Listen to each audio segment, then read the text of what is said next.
Nakabalik na sa rurok ng Premier Volleyball League ang most decorated team ng liga na Creamline Cool Smashers matapos silang masungkit ang PVL All-Filipino Conference title kontra Signal Super Spikers. Sabay-sabay nating balikan ang mga naging aksyon sa ulat ni Bernadette Tinoy. Muling nagharap sa court ang Creamline Cool Smashers at Signal Super Spikers sa Game 2 ng 2026 Premier Volleyball League All-Filipino Conference Finals sa Araneta Coliseum. Mahigit sa 17,000 spectators ang dumalo para masaksihan ang hampasan ng best-of-3 game series. Sa unang set pa lang nagpalitan na ng puntos ang dalawang koponan kung saan nakuha ng Creamline ang kalamangan 25-23. Bumawi naman ang Signal sa second set sa tulong ni Vanny Gandler 22-25. Muli nagpalitan ng kalamangan ng dalawang squad sa third at fourth set 25-16 at 16-25. Sa huling set, binuhos na ng Smashers ang lakas nito para kunin ang kampyonato 15-11. Nagtapos ang laban sa final score na 3-2.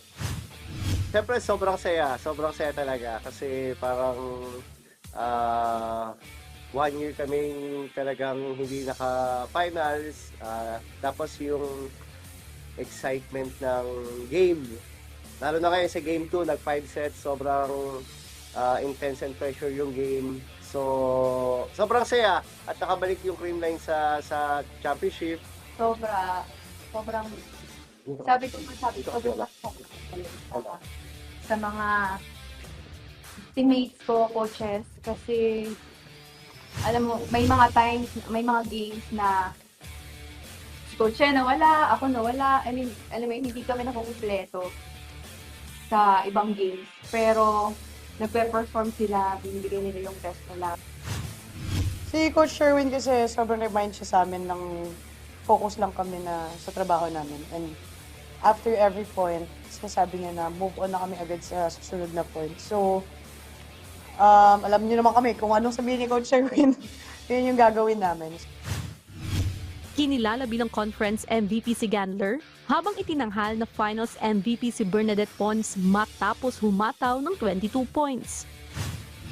Siyempre sobrang saya. Iba yung saya ng conference ngayon. Kasi sabi nga namin, hindi talaga madali. Ang daming struggles, ang daming challenges sa field. Pero na-survive namin yun lahat. And sobrang worth it, lahat ng effort and sacrifices namin. Bawat laro na pinagdaanan namin, iba yung challenge, iba yung kailangan from each person para mairaos namin. We had a couple of do-or-die games din na sobrang proud ako sa kung paano namin hinandle sa team.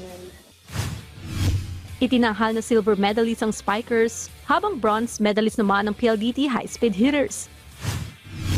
Dahil sa pinamalas na galing, muling inangkin ng Creamline Cool Smashers ang corona at kunin ang kanilang 11 titles sa liga. Bernadette Tinoy para sa Atletang Pilipino, para sa Bagong Pilipinas.